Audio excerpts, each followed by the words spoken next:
Welcome to Educlick your online study partner. Good morning दोस्तों, आपका बहुत बहुत स्वागत है आपके अपने यूट्यूब चैनल एजुक्लिक में। तो सब लोग कैसे हो? मैं उम्मीद करता हूं कि आप लोग अच्छे होंगे, मस्त होंगे, तंदुरुस्त होंगे, एकदम ठीक है। तो पिछली क्लास में यानी कि कल मैंने मेंडल के जो आनुवांशिकता के नियम थे उनको शुरू कर दिया था, जिनमें से प्रभावता का नियम और पृथक्करण का नियम मैंने पूरा कंप्लीट करवा दिया था। ठीक है, तो थोड़ा सा मैं आपको रिवाइज करवा देता हूँ। ठीक है, तो चैप्टर चल रहा है अपना चैप्टर नंबर 3 आनुवांशिकी। ठीक है, तो आनुवांशिकी यानी जेनेटिक्स चैप्टर चल रहा है।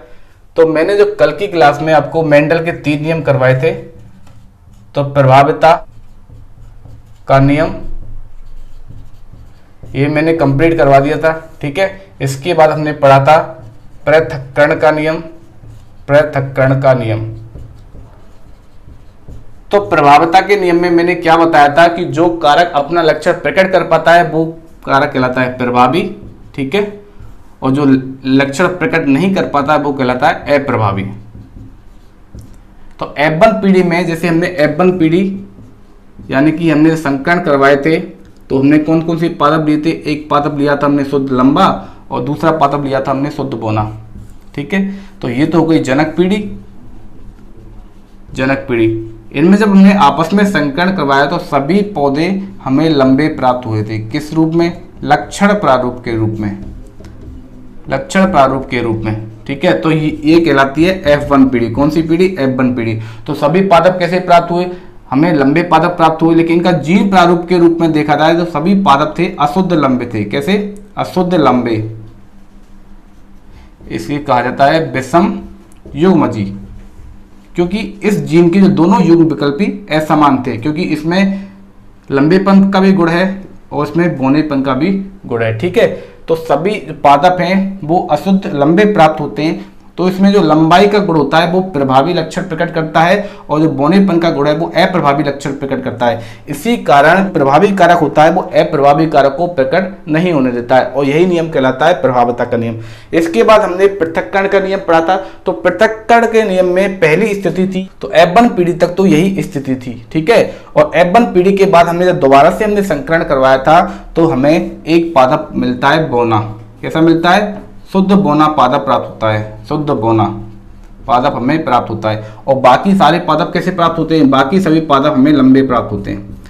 तो इससे क्या सिद्ध होता है कि F1 पीढ़ी में जो बोना लक्षण रहता है वो अपनी प्रभावता को सिद्ध नहीं कर पाता है, इसलिए वो अप्रभावी लक्षण होता है। लेकिन इसका जो गुण है वो खत्म नहीं होता है, यानी कि इसका बौनेपन का गुण है वो आगे खत्म नहीं होता है, और वो कब दिखता है? वो आगे जाके F2 पीढ़ी में वो दिखाई देता है। कब? आगे जाके F2 पीढ़ी में वो दिखा देता है और एक शुद्ध बोना पादप हमें प्राप्त होता है। तो इससे ये सिद्ध होता है कि जो प्रभावी कारक होता है वो इस अप्रभावी कारक को संदूषित नहीं कर पाता है, और ये आगे कहां पर दिखता है? ये आगे F2 पीढ़ी में दिखता है, और ये अपना पृथक अस्तित्व रखता है, यानी कि पृथक रूप से जो जीन होते हैं वो एक पीढ़ी से दूसरी पीढ़ी में ट्रांसफर हो जाते हैं। ठीक है, एक पीढ़ी से दूसरी पीढ़ी में गमन करते हैं। तो यही नियम कहलाता है पृथक्करण का नियम कहलाता है। क्या कहलाता है? पृथक्करण का नियम कहलाता है। इसका दूसरा नाम है युग्मकों की शुद्धता का नियम। ठीक है, तो आज हम तीसरा नियम पढ़ने वाले हैं जिसका नाम है स्वतंत्र अववहन का नियम। स्वतंत्र अववहन का नियम।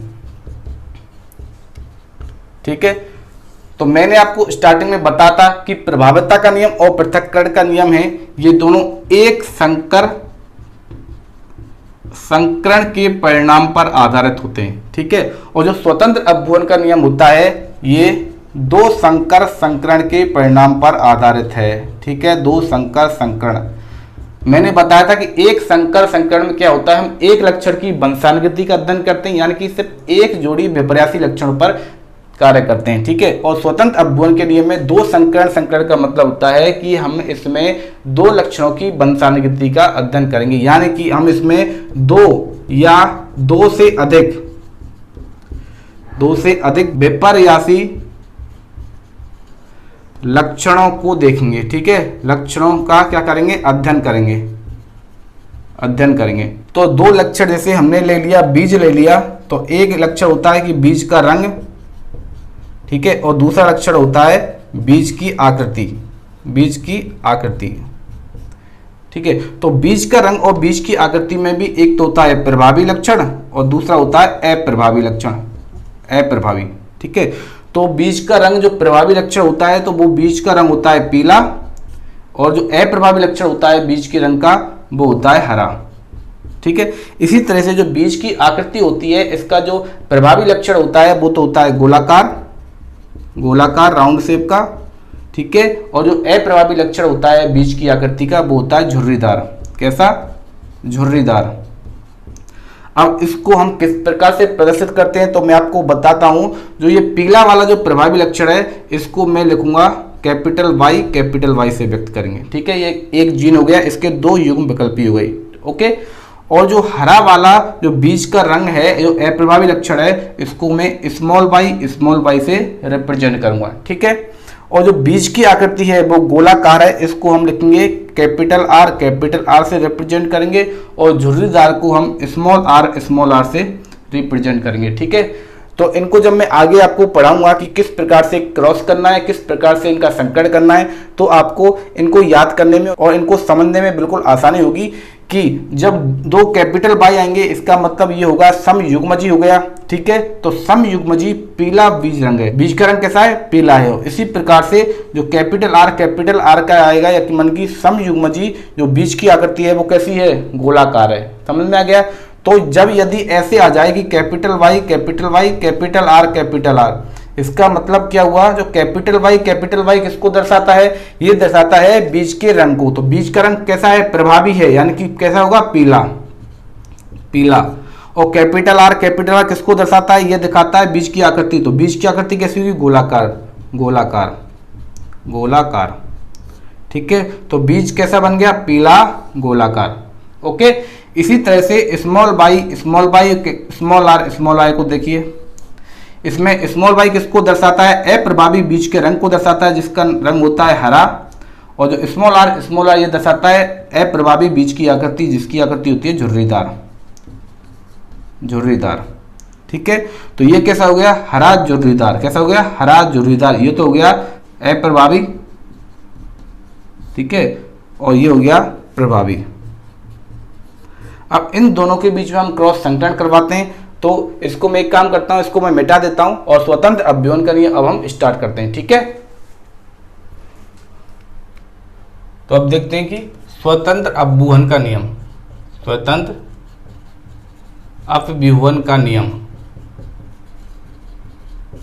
ठीक है।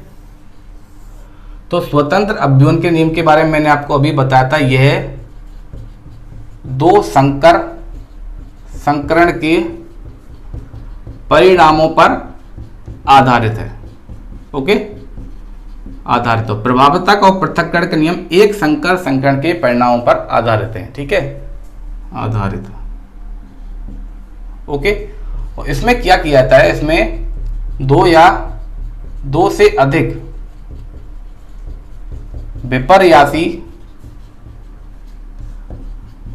लक्षणों वाले पादपों के बीच क्या कराया जाता है? पादपों के बीच क्रॉस करवाया जाता है, इनकी संकरण करवाया जाता है। ठीक है। और उससे होता क्या है? संकरण करवाने के बाद इसमें एक लक्षण की वंशांगति का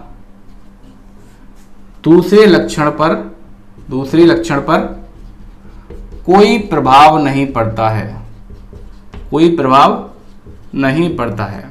इसका मतलब अभी मैं आपको समझाऊंगा। ठीक है। कोई प्रभाव नहीं पड़ता यानी कि वह स्वतंत्र अस्तित्व रखता है। कैसा? स्वतंत्र अस्तित्व रखता है। ठीक है। फ्रीली एग्जिस्ट करता है, इसी कारण इसे स्वतंत्र अपव्यूहन का नियम कहा जाता है। ठीक है। ये इसकी डेफिनेशन हो गई। अब इसमें हम करते क्या है? मैंने आपको बताया था कि हमको दो या दो से अधिक विपर्यासी लक्षण वाले को पादपों के बीच क्या करवाना? संकरण करवाना है। तो लक्षण मैंने आपको बता दिए, कैपिटल वाई। ठीक है। ये क्या हो गया? ये हो गया पीला। और कैपिटल आर ये हो गया गोलाकार। ठीक है। तो ये हो गया एक पादप, पीला गोलाकार एक पादप हो गया। कैसा पादप है? ये समयुग्मजी पादप है। ठीक है। और दूसरा पादप है स्मॉल आर। ठीक है। तो ये स्मॉल वाई के बारे में मैंने आपको क्या बताया था? हरा। और स्मॉल आर के बारे में मैंने आपको बताया था झुर्रीदार। एक तो है बीज का रंग और एक है बीज की आकृति। तो ये भी क्या है, सम युग्मजीय है, ठीक है। तो लेकिन ये क्या है, प्रभावी लक्षण दिखाता है, प्रभावी कारक है, और ये अप्रभावी कारक है, ठीक है। तो इन दोनों के बीच में हम क्या करवाना है, इन दोनों के बीच में संकरण करवाना है। क्या करवाना है, संकरण करवाना है, ठीक है। जब इन दोनों के बीच में संकरण करवाएंगे तो F1 पीढ़ी में हमें क्या प्राप्त होगा, यहां से हम एक युग्मक लेते हैं, एक तो लेते हैं कैपिटल Y और एक लेते हैं कैपिटल R। तो ये क्या हो गया, एक युग्मक बन गया, ठीक है। ये हमको नर मान लिया। यहाँ से एक हम युग्मक लेते हैं, वो बनता है यहाँ से एक स्मॉल बाई ले लिया, एक ले लिया स्मॉल आर, इसको मान लेते हैं मादा, ठीक है। जब इन दोनों के बीच में जब संकरण करवाया जाता है तो यहाँ से हमें प्राप्त होता है capital Y small Y, capital R और स्मॉल आर। इसका मतलब कि कैपिटल वाई के बारे में मैंने आपको क्या बताया था कि कैपिटल वाई कैसा होता है, बीज का रंग पीला, ठीक है। और कैपिटल आर कैसा होता है, कैपिटल आर होता है बीज की आकृति। तो बीज की आकृति कैसी, कैपिटल आर का मतलब गोलाकार। तो यहां पर हमें पीला गोलाकार पादप प्राप्त होते हैं। कैसे पादप प्राप्त होते हैं, पीला गोलाकार पादप प्राप्त होते हैं। जबकि यहाँ पे स्मॉल बाई और स्मॉल आर भी दे रखा है। तो स्मॉल बाई कैसा होता है, स्मॉल बाई का मतलब रंग हो गया हरा, बीज का रंग, और बीज की आकृति हो गई स्मॉल आर का मतलब झुर्रीदार। तो यहाँ पर जो कैपिटल वाई और कैपिटल आर है ये प्रभावी अस्तित्व रखते हैं, यानी कि ये प्रभावी कारक होते हैं। इनके कारण जो स्मॉल वाई और स्मॉल आर होते हैं, यानी कि जो बीज का रंग हरा और बीज की आकृति झुर्रीदार है, वो अपना अस्तित्व नहीं दिखा पाते हैं, वो अपने लक्षण को प्रकट नहीं कर पाते हैं। तो ये क्या होता है, यहाँ तक तो हो गया प्रभावता का नियम। क्या हो गया, प्रभावता का नियम, ठीक है। तो प्रभावता का नियम यहाँ पर लागू होता है क्योंकि वे अपना लक्षण प्रकट नहीं कर पाते हैं। और यहाँ पर किसके लक्षण प्रभावी होंगे, जो प्रभावी कारक होगा। तो प्रभावी कारक मैंने क्या बताया था, प्रभावी कारक होता है पीला और गोलाकार, ठीक है। तो यहाँ पे कैपिटल बाई आ रहा है, इसका मतलब स्मॉल बाई का जो लक्षण है वो प्रकट नहीं होगा। तो यहाँ पर कैपिटल बाई की जगह गया पीला, और कैपिटल आर का लक्षण प्रकट होगा, स्मॉल आर का लक्षण प्रकट नहीं होगा। तो कैपिटल आर के लिए लिख दी हमने गोलाकार। तो यहाँ पर हमने पीला और गोलाकार पादपों की प्राप्ति होती है। अब इनके बाद हम क्या करते हैं, इनके बाद हम जाते हैं F2 पीढ़ी में, और F2 पीढ़ी में हम कराते हैं इन पादपों के मल स्वपरागण। क्या कराते हैं, स्वपरागण। हम बात कर रहे हैं यहाँ पे उद्यान मटर के पौधे की। किसकी बात कर रहे हैं, उद्यान मटर के पौधे की। तो उद्यान मटर के पौधे को इसलिए ही चुना गया था क्योंकि ये कैसा होता है, ये वार्षिकी पैदा होता है और इसी के साथ साथ ये द्विलिंगी होता है। कैसा होता है, द्विलिंगी, यानी कि इसमें ही दोनों लिंग उपस्थित होते हैं। इसमें स्वपरागण भी हो सकता है, इसमें स्वपरागण भी हो सकता है, और इसमें हम कृत्रिम पर परागण भी करवा सकते हैं, कृत्रिम पर परागण भी करवा सकते हैं। तो इसी कारण ही इसको चुना गया था, और इसी की वजह से जो मेंडल जी थे वो सक्सेस होते हैं, सफल रहे थे। तो हम आगे क्या करते हैं, इन पादपों के बीच स्वपरागण करवाते हैं और फिर उनके रिजल्ट देखते हैं कि आगे क्या होता है, ठीक है। तो ये मैं मिटा देता हूं, ठीक है। यहां तक आपको समझ में आ गया ना। इसमें क्या होता है, स्वतंत्र अपभ्रंश के नियम में यह दो संकरण के परिणामों पर आधारित है। उसमें दो या दो से अधिक विपर्यासी लक्षणों वाले पादपों के बीच क्या करवाता है, संकरण करवाया जाता है। तो इसमें संकरण करवाने के बाद जो लक्षण की वंशागति होती है वो दूसरे लक्षण पर इसका कोई प्रभाव नहीं पड़ता, यानी कि वो अपना स्वतंत्र अस्तित्व रखता है। इसी कारण इसे स्वतंत्र अपभ्रंश का नियम भी कहा जाता है, ठीक है। समझ में आ गया ना। तो ये हम रफ कर देते हैं, ओके। तो हमने क्या किया है, हमने पीले एवं गोलाकार बीज वाले पादप, उसके साथ ही हरे एवं झुर्रीदार बीज वाले पादपों को क्या करवाया, हमने संकरण करवाया था, ठीक है। यहाँ पे हमने संकरण करवाया। यहाँ पे संकरण करवाने के बाद हमें कैसे पादप प्राप्त हुए, हमें सारे जो पादप प्राप्त होते हैं वो हमें पीले एवं इसके साथ साथ पीले के साथ साथ कैसे प्राप्त हुए, गोलाकार पादप प्राप्त हुए, गोलाकार पादप प्राप्त हुए। क्योंकि यहाँ पर हरा और झुर्रीदार है वो अपना लक्षण नहीं दिखा पाया क्योंकि वो अप्रभावी कारक था, इसी कारण, ठीक है। अब क्या किया हमने, इनमें आगे स्वपरागण करवाना है। क्या करवाना है, स्वपरागण करवाना है, ठीक है। तो स्वपरागण करवाने के लिए क्या चाहिए, एक तो नर युग्मक चाहिए, ठीक है, और एक मादा युग्मक चाहिए। यानी कि ये स्वपरागण की क्रिया होती है, होगी तो पौधे के अंदर ही, लेकिन उसमें भी नर और मादा दोनों होंगे, ठीक है। तो इसको ऐसे करके देखिए, ठीक है। इसको हमने ऐसे दो तरह से बांट लिया। अब इनसे हमने युग्मक का निर्माण करवाना है। तो इनसे हमने युग्मक का निर्माण करवाएंगे। तो एक तो हो गया कैपिटल वाई, कैपिटल आर, ठीक है। दूसरा हो गया कैपिटल वाई स्मॉल आर, एक हो गया स्मॉल वाई कैपिटल आर, और एक हो गया स्मॉल वाई स्मॉल आर, ठीक है। तो इस तरह से कितने युग्मक बन गए, 4 युग्मक बन गए, ठीक है। तो एक पादप से कितने युग्मक बन गए, 4 युग्मक बन गए, ठीक है। तो इन 4 युग्मकों के बीच अब हमको क्या करवाना है, संकरण करवाना है। तो ये कैसे होगा, तो यहां से लिखता हूं मैं capital Y capital R, capital Y small R, इसी के साथ स्मॉल वाई कैपिटल आर और स्मॉल वाई स्मॉल आर, ठीक है। तो ये हो गया, इसको नर मान लेते हैं, ये हो गया नर युग्मक हो गया पूरा पूरा, ठीक है, ओके। और दूसरी साइड में हम लेते हैं फिर से यही सेम, क्योंकि हम स्वयं परागण करवा रहे हैं, इनके बीच में संकरण करवा रहे हैं। तो capital Y capital R, capital Y small R, small Y capital R, और ये मिटा देता हूं यहाँ पे स्मॉल वाई स्मॉल आर, ठीक है। तो ये हो गया मादा। अब इन दोनों के बीच में हमें संकरण करवाना है, क्या करवाना है, संकरण, ठीक है। अब यहां तक तो क्या हुआ, यहां तक तो पीढ़ी आती है F1, ठीक है। इसके बाद जो पीढ़ी आएगी वो आएगी F2 पीढ़ी। यहाँ पर हम जो आएंगे ये तो गए जनक, ठीक है, इनको हमने जनक मान लिया, F1 पीढ़ी के, अब इनको जनक मान लिया। इसके बाद जो भी संतति आएगी वो आएगी F2 पीढ़ी वाली, ठीक है। अब इन दोनों के मध्य हमको क्या करवाना है, संकरण करवाना है। तो इसके जो रिजल्ट होते हैं वो हमें कैसे मिलेंगे, इसके रिजल्ट के लिए मैं बनाता हूँ चक्रवुड, क्या बनाता हूँ, चक्रवुड।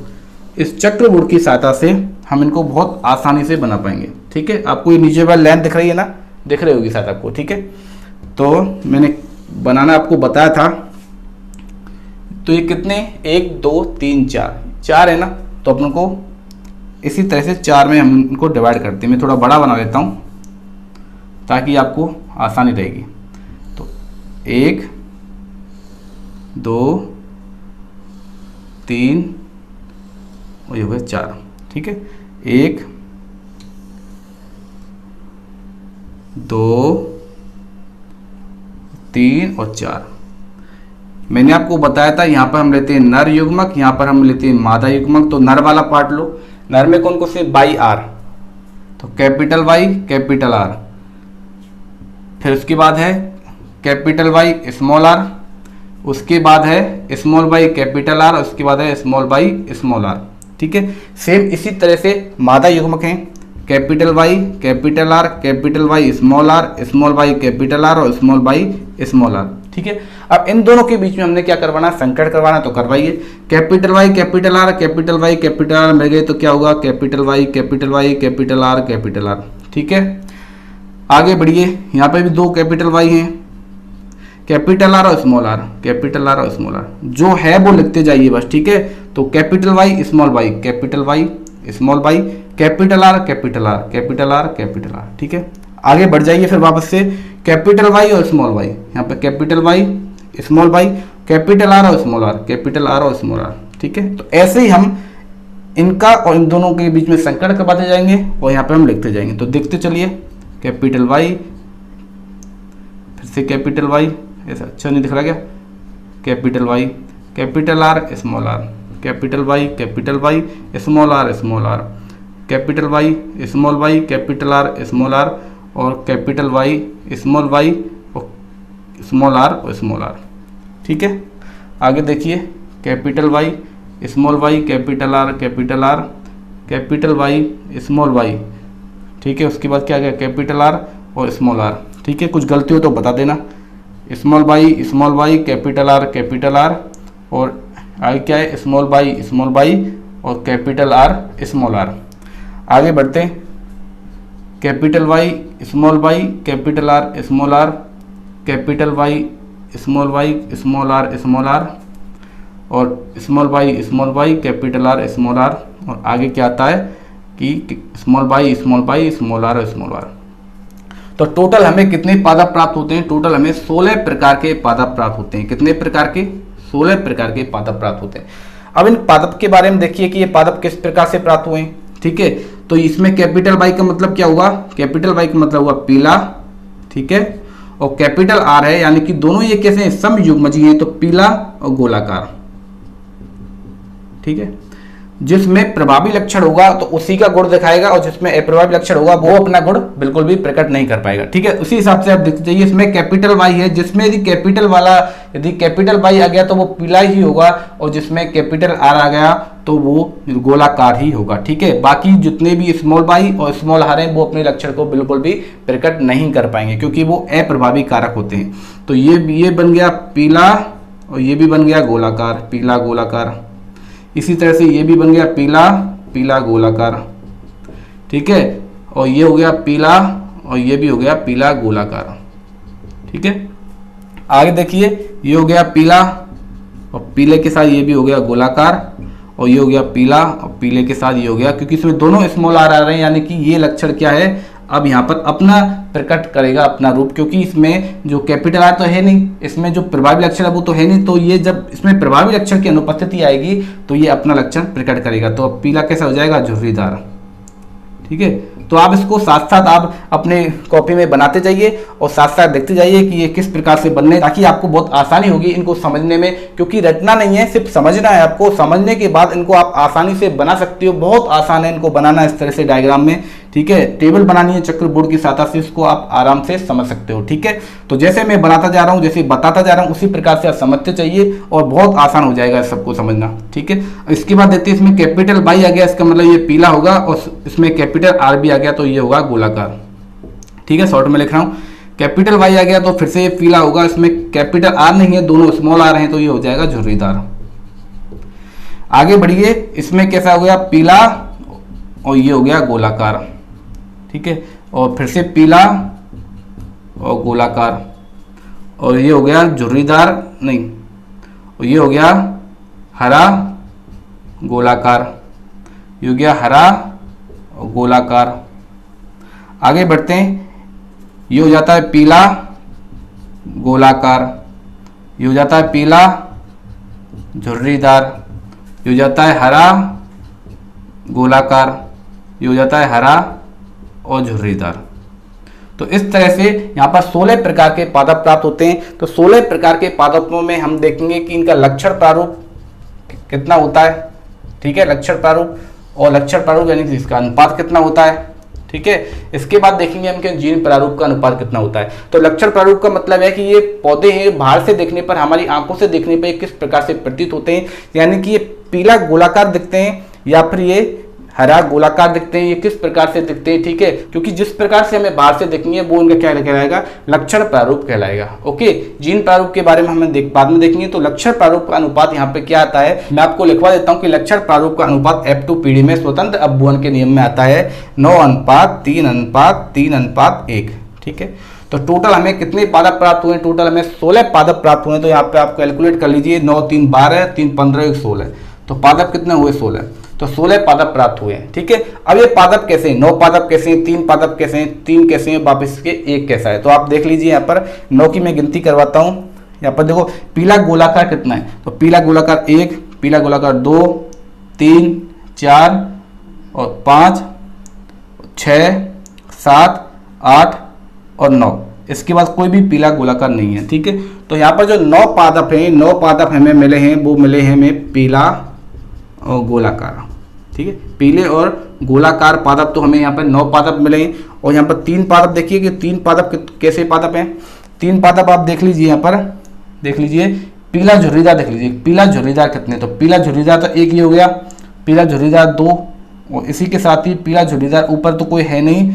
और आगे बढ़िए, पीला गोलाकार, पीला झुर्रीदार, यहाँ पे आ गया पीला झुर्रीदार। तो पीला झुर्रीदार कितने हो गए, 3। तो पीले झुर्रीदार ये कितने, 3। वापस से 3 देख लीजिए, 3 और कौन कौन से हैं। अब देखिए, पीला झुर्रीदार, पीला गोला हमने देख लिया है। अब इसकी बात देखिए, अब हरा और गोलाकार, हरा गोलाकार देख लीजिए कि हरा गोलाकार कितना है। तो हरा गोलाकार यहाँ पर कितना है, 1 हरा गोलाकार, 2 और इसके बाद से 3 हरा गोलाकार। तो 3 इसमें हरे गोलाकार पादप प्राप्त होते हैं। ठीक है, उसी प्रकार से और इसमें 1 पादप प्राप्त होता है जो पूरी तरह से समयुग्मजी पादप होता है, पूरी तरह से शुद्ध हरा एवं झुर्रीदार पादप प्राप्त होता है। वो सिर्फ 1 पादप प्राप्त होता है। कितना, 1 हरा और झुर्रीदार। तो इसको स्वतंत्र अपभुवन का नियम इसलिए ही कहा जाता है क्योंकि यहाँ पर जो अपना लक्षण प्रकट आराम से स्वतंत्र रूप से कर सकता है। जैसे यहाँ पर पीला भी है, ठीक है, पीला भी है और पीले के साथ ये गोलाकार भी है, तो ये लक्षण अपना प्रकट रूप से कर सकता है। यानी कि चलो इसमें तो हम मान लेते हैं ये प्रभावी है, ठीक है। यदि हम कोई अप्रभावी वाला देखते हैं, ये देख लीजिए अप्रभावी वाला, जैसे कैपिटल वाई और स्मॉल आर, ठीक है। तो ये स्वतंत्र कैसे है? क्योंकि एक लक्षण का दूसरे लक्षण पर कोई प्रभाव क्यों नहीं पड़ रहा है? क्योंकि यहाँ पर ये कैसा बन गया? पीला। तो पीला कैसा है? प्रभावी है। और ये आर है, ये कैसा है? झुर्रीदार। कैसा है? झुर्रीदार। तो ये अप्रभावी लक्षण है। तो यहाँ पर हमें प्रभावी लक्षण भी दिखाई दे रहा है, क्योंकि ये पीला है और झुर्रीदार है, तो वो अप्रभावी लक्षण भी हमें दिखाई दे रहा है। यानी कि प्रभावी लक्षण की उपस्थिति के होने के कारण अप्रभावी लक्षण पर कोई यहाँ पे फर्क नहीं दिख रहा है। तो जो अप्रभावी लक्षण है वो इस प्रभावी लक्षण के कारण किसी प्रकार से कोई फर्क नहीं पड़ता है और वह अपना स्वतंत्र अस्तित्व रखता है। इसी कारण से इसे स्वतंत्र अपभुवन का नियम कहा जाता है, ठीक है। इसके बारे में मैंने आपको बताया था। तो यहाँ पर हमने इसका F2PD में देख लिया लक्षण प्रारूप कितना होता है, 9:3:3:1। तो इसमें 9 पादप तो पीला और गोलाकार मिलते हैं, 3 पादप पीले झुर्रीदार मिलते हैं और 3 पादप हरे गोलाकार मिलते हैं और 1 पादप मिलता है हरा झुर्रीदार, ठीक है। अब इसका देखते हैं हम जीन प्रारूप अनुपात, यानी कि जेनोटाइप रेशियो। जीन प्रारूप का मतलब होता है कि एक जीन में जो दोनों युग्म विकल्पी पाए जाते हैं वो किस प्रकार से, वो सम युग्मजी हैं या फिर विषम युग्मजी हैं। यानी कि युग्म विकल्पी है वो असमान होंगे तो वो क्या कहलाएंगे? तो वो कहलाएंगे विषम युग्मजी, और युग्म विकल्पी हैं वो दोनों समान हैं तो वो कहलाएंगे सम युग्मजी, ठीक है। तो जीन प्रारूप का यहाँ पे अनुपात होता है वो आप याद रख लीजिए, 1:2:4:1:2:1:1:2:1:1, ठीक है। तो सोचते हो कि इतना बड़ा आप याद कैसे रखेंगे, तो उनको आप कैलकुलेट करके देख लीजिए, 1 2 3 2 5 और 4 9 10 और ये कितने बन गए? यहाँ पर पूरे के पूरे 6 बन गए। तो ये कितना हो गया? 16 पादप प्राप्त हो गए, ठीक है। तो इनको हम याद कैसे करेंगे? तो इसको याद करने का सबसे आसान तरीका है कि आपको याद रखना है 12 दूनी 24, फिर 12, फिर से 12 और 1। अब इन सबके बीच में आपको अनुपात लगा देना है। इस तरह से सबके बीच में क्या लगा देना? अनुपात लगा देना है।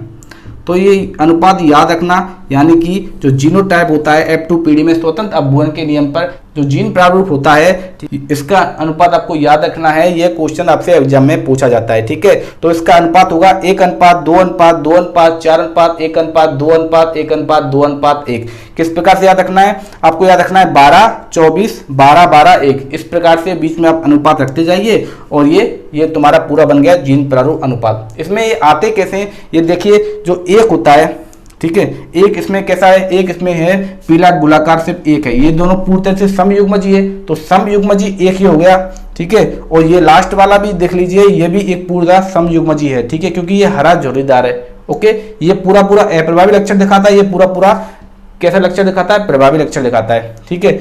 और देख लिए 2 2 के जोड़े में, 4 4 के जोड़े में, ये इसी प्रकार से इनके सम युग्मजी और विषम युग्मजी के आधार पर इनको यहाँ पे बांटा गया है और जीन प्रारूप को दर्शाया गया। तो आपको मेनली यही याद रखना है कि लक्षण प्रारूप का अनुपात कितना होता है? 9:3:3:1 और जीन प्रारूप का अनुपात कितना होता है? 12 24 12 12 1। यानी कि 1:2:4:1:2:1:1:2:1:1, ठीक है। इस प्रकार से आपको याद रखें, ये आपसे एग्जाम में पूछे जाते हैं। तो ये तो हो गया स्वतंत्र अपभुवन का नियम। तो इसी तरह से मेंडल के तीनों नियम कंप्लीट हो गए। अब हम देखते हैं कि जो मेंडल ने जो नियम दिए थे उनका हमारे दैनिक जीवन में क्या महत्व है, ठीक है। तो इतना तो आपको समझ में आ गया होगा, ठीक है। और ये टेबल कैसे बनाते हैं ये आपको समझना है, ठीक है। रटना नहीं है कि ये कहां से आए, मैंने आपको अच्छे से समझा दिया है, ठीक है। फिर भी यदि आपको कोई प्रॉब्लम आती है तो इस वीडियो को आप बार बार रिवाइज करके देख लेना और आपको आराम से बिल्कुल समझ में आ जाएगी, ठीक है। ये मैं रफ कर देता हूं।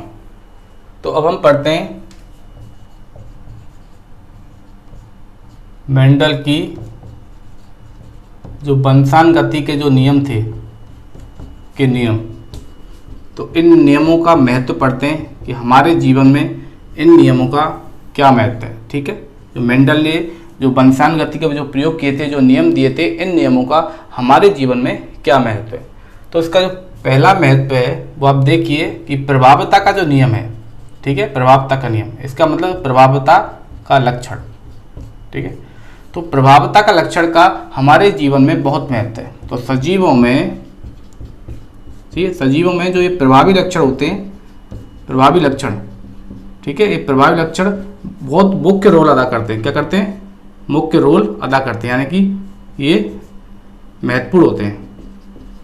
क्या होते हैं? महत्वपूर्ण होते हैं। तो उसमें होता क्या है, ठीक है, जब कोई हमारे शरीर में जीन होगा, कैसा? प्रभावी जीन, ठीक है। यदि हमारे शरीर में कोई प्रभावी जीन है और इसी के साथ हमारे शरीर में पक्की बात है कि अप्रभावी जीन भी होंगे। जो अप्रभावी जीन होंगे तो वो कैसे होंगे? कुछ हानिकारक भी होंगे। कैसे होंगे? हानिकारक होंगे, यानी कि खतरनाक भी होंगे, ठीक है। तो ये हानिकारक जीन है, ये अपना प्रभाव इसलिए नहीं दिखा पाते हैं क्योंकि इनके अपोजिट में हमारे शरीर में प्रभावी जीन क्या करता है? कार्य करता है, ठीक है।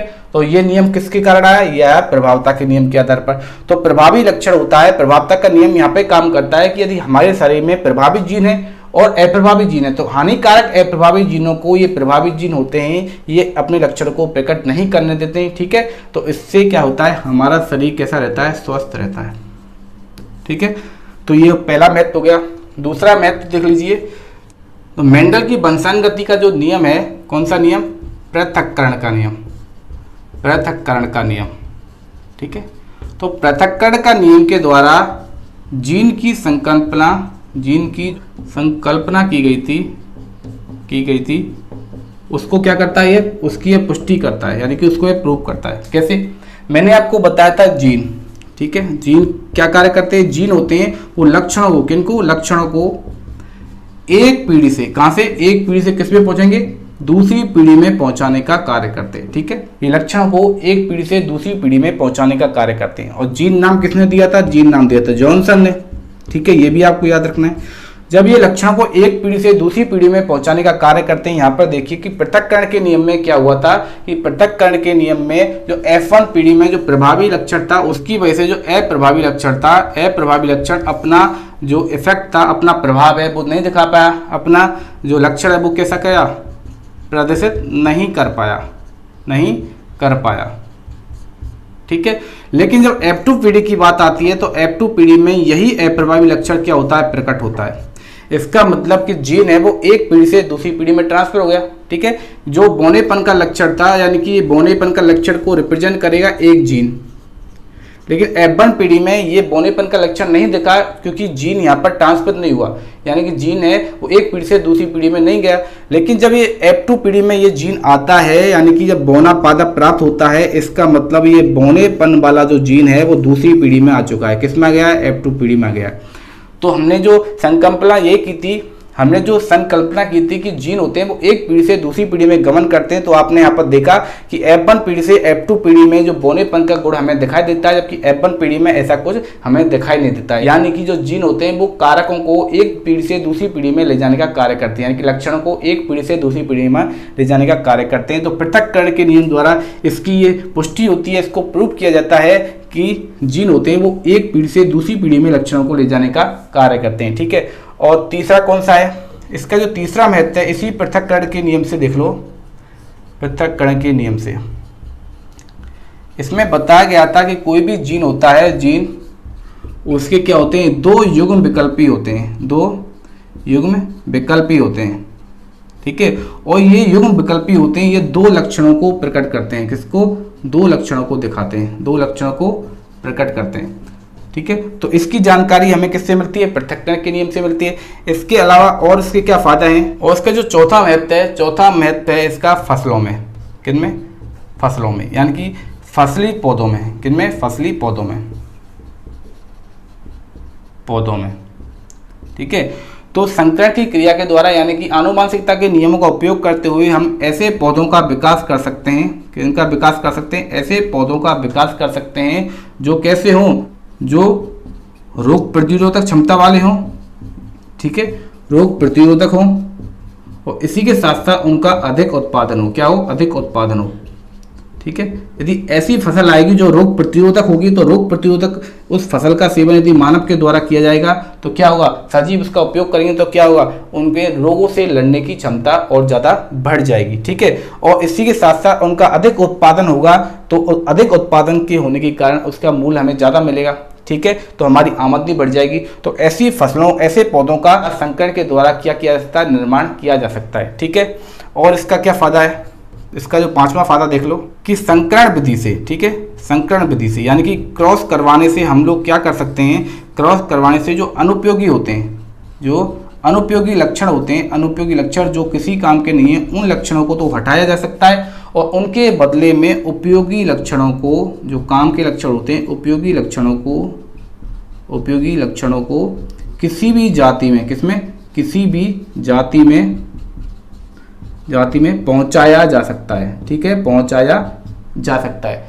ठीक है, तो ये इसके फायदा हुए। और इसका एक और महत्व है, ये एक महत्व तो देख लो आप कि एक विज्ञान की शाखा है, विज्ञान की ही एक शाखा है जिसका नाम है सुजन्यकी।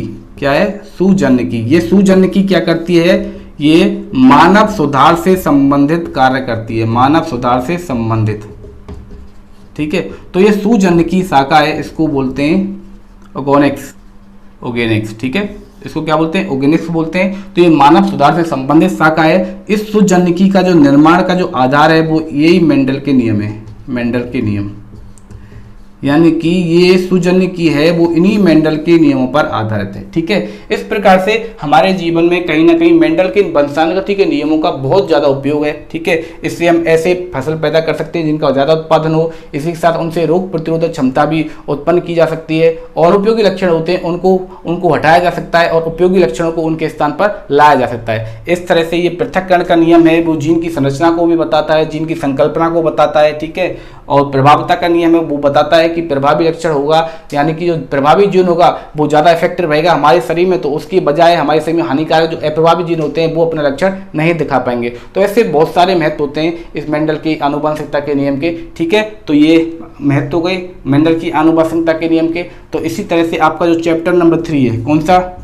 Chapter number 3। तो इसी प्रकार से आपका चैप्टर नंबर 3 आज खत्म हो गया है। हमने क्या पढ़ा? हमने सबसे पहले पढ़ा था मेंडल के बारे में। किसके बारे में? मेंडल।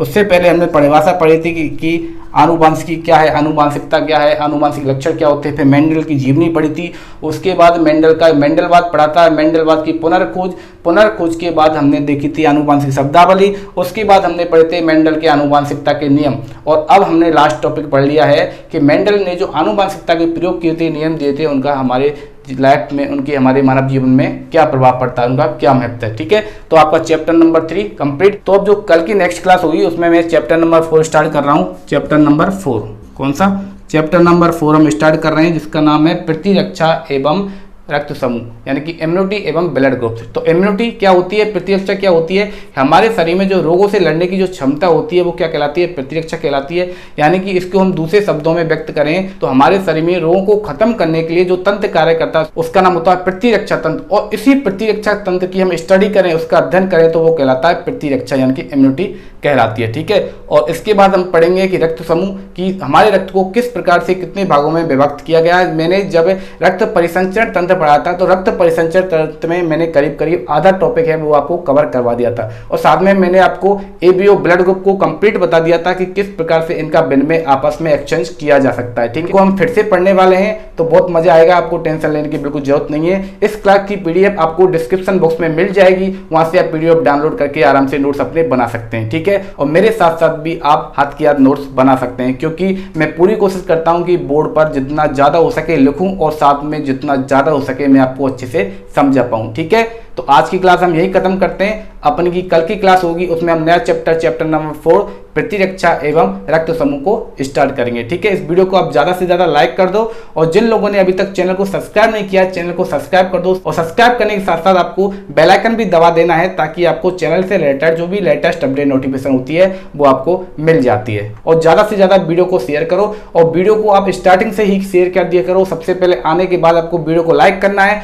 और ज्यादा से ज्यादा शेयर करना है, ताकि आपके और भी जितने भी दोस्त हैं वो भी हमारे साथ जुड़ सकें और अपनी स्टडी को आराम से कंप्लीट कर पाएं। ठीक है, क्योंकि हम धीरे धीरे आपका पूरा सिलेबस लेके आने वाले हैं। अभी आपकी 3 क्लासेस स्टार्ट हो गई हैं, साइंस की, मैथ की और एसएसटी की, यानी कि सामाजिक विज्ञान की। बाकी की क्लासेस भी आपकी बहुत ही जल्द स्टार्ट होने वाली है। ठीक है, और आप इस वीडियो को जल्दी से जल्दी ज़्यादा से ज़्यादा शेयर कर दो ताकि और बच्चे भी हमारे चैनल के साथ जुड़ सकें और वो भी अपनी पढ़ाई को नियमित रूप से जारी रख पाएं। ठीक है, तो अपन मिलते हैं फिर कल की नेक्स्ट क्लास में। तब तक आप हंसते रहिए, मुस्कुराते रहिए और आराम से घर बैठकर सावधानी पूर्वक सुरक्षित रूप से अपनी पढ़ाई को जारी रखिए। मिलते हैं फिर कल की नेक्स्ट क्लास में।